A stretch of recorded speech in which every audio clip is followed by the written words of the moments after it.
Le tracé de la ligne de tram est excessivement simple, rectiligne. Il s'inscrit pleinement dans sa géographie.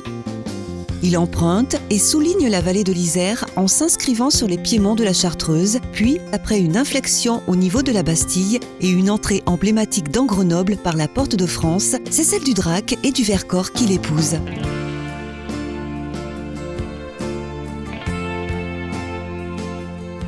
La Cluse est marquée par un site naturel contraignant dû aux inondations de l'Isère et aux contreforts de la Chartreuse.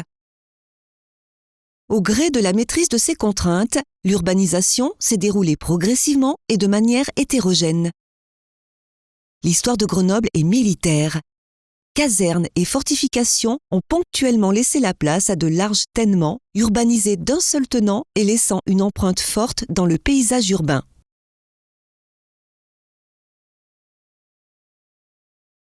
L'analyse du paysage fait apparaître 5 grands tronçons caractéristiques du parcours. Fontanil, Carbène. Au Fontanil, le tram emprunte la RD 1075, voie de contournement du cœur du village, située en Piémont. Le tronçon est hétérogène. Des espaces ouverts, des entreprises, zones d'équipement, stades, lycées et de l'habitat individuel cohabitent. Le tissu pavillonnaire, séparé de la voirie par des haies végétales, basses et hétérogènes, est en recul. La voie cyclable et le trottoir, seuls espaces publics, longent et soulignent la route, ce qui en accentue l'importance visuelle. Malgré le développement pavillonnaire, c'est encore une ambiance très routière qui prédomine. L'implantation du tram peut-elle atténuer cet aspect et donner au tronçon un caractère et un statut plus villageois ?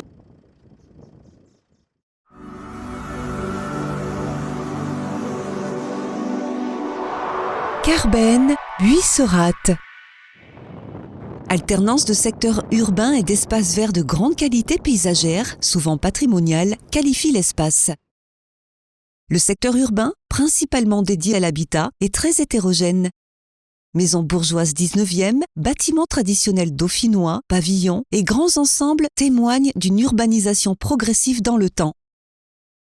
Pas de centralité, ni de cœur de village. Les commerces s'affichent en pied d'immeuble ou dans les bâtiments isolés.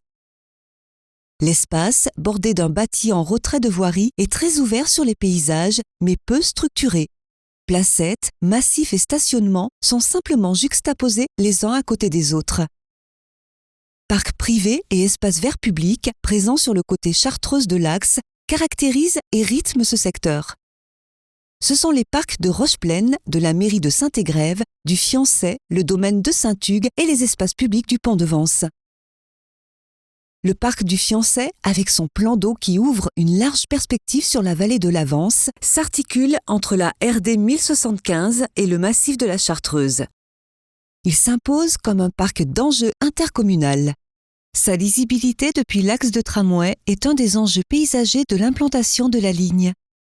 Dans un secteur où l'espace est un luxe, les espaces verts et les éléments singuliers qui les composent seront-ils préservés dans leur intégralité ?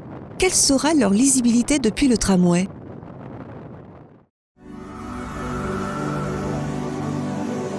Buysserat, Esplanade. L'espace devient extrêmement contraint, pressé entre les contreforts du Néron et la voie de chemin de fer. Un linéaire urbanisé alterne avec les contreforts boisés, trop pentus pour être constructibles. Le bâtiment de la mairie de Saint-Martin-le-Vinou constitue un repère visuel. Il souligne l'espace urbain le plus contraint. Coincé entre l'A48 et un mur de soutènement, ce tronçon, gagné sur l'Isère, emprunte un secteur non urbanisé, dominé par une ambiance autoroutière. Le tracé rejoint l'esplanade au pied de la Casa Mor, classée monument historique. Il traverse l'ancienne esplanade militaire bordée de son double alignement de platanes. L'aménagement de la ligne E peut-elle contribuer à valoriser les coteaux naturels et rendre des tronçons plus perméables entre eux ?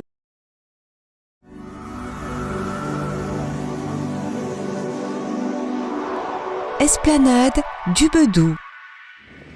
La place est devenue un nœud routier. Tout son aménagement concourt à la fluidité du trafic routier. Porte de France et espaces verts, inaccessibles, habillent des ronds-points. Les modes doux contournent cette vaste place. La place est pourtant bien plus que cela. C'était l'accès unique à Grenoble depuis Lyon. C'est le site emblématique majeur qui marque l'entrée dans la ville de Grenoble et qui symbolise son agglomération. C'est le point de rencontre entre la ville, les montagnes et l'Isère. Le pont souligne particulièrement ce rapport. L'introduction du tramway sur ces deux espaces aménagés pour le trafic routier peut-il réintroduire un espace de qualité et de calme réservé au mode doux ?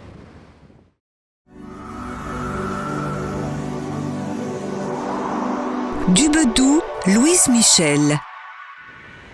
L'axe Jean Jaurès-Libération, ancienne digue du Drac, constitue un ouvrage majeur qui inscrit ses 8 km dans le grand paysage. Du Bedou, Foch. Sur sa première partie, de la place du Bedou à Foch, le quartier est entièrement urbanisé en 1880 sous forme de bâtiments haussmanniens hauts et alignés. Ajouté au commerce en nombre, trottoirs généreux et contre-allées, il configure un secteur densément urbanisé et très homogène. Foch, Allier. De Foch aux Alliés, en revanche, la voie semble s'élargir, le bâti devient hétérogène, pavillons et immeubles se partagent l'espace. L'axe longe des quartiers aux identités marquées, comme par exemple le quartier Rochambeau, mais les immeubles en façade des boulevards les masquent. Allier, Louise Michel.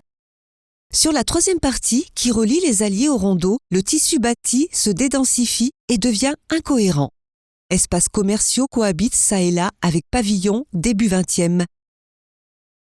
Les boulevards Jean Jaurès-Libération sont à l'échelle du grand paysage et le piéton ressent un sentiment d'immensité, voire d'écrasement. Le caractère par définition linéaire de la ligne de tramway ne va-t-il pas renforcer ce sentiment ?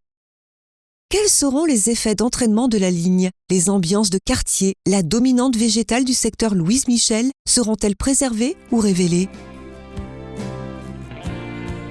Les aménagements de la ligne du tramway vont-ils aider à révéler l'histoire singulière de ce territoire ? La ligne de tramway linéaire s'inscrit dans une géographie structurée en bandes parallèles dans la Cluse et dans un espace très cadré par l'urbanisation dans Grenoble. Quelle sera sa capacité à valoriser les éléments transversaux de l'axe ? Rivières et contreforts boisés sur la Cluse, Isère et grands axes à valeur historique sur Grenoble. Le tramway s'impose dans le paysage urbain avec son vocabulaire spécifique, mobilier, matériaux et ses objectifs de densité. Comment l'axe évoluera-t-il dans le temps et quelle sera son influence sur les quartiers traversés ?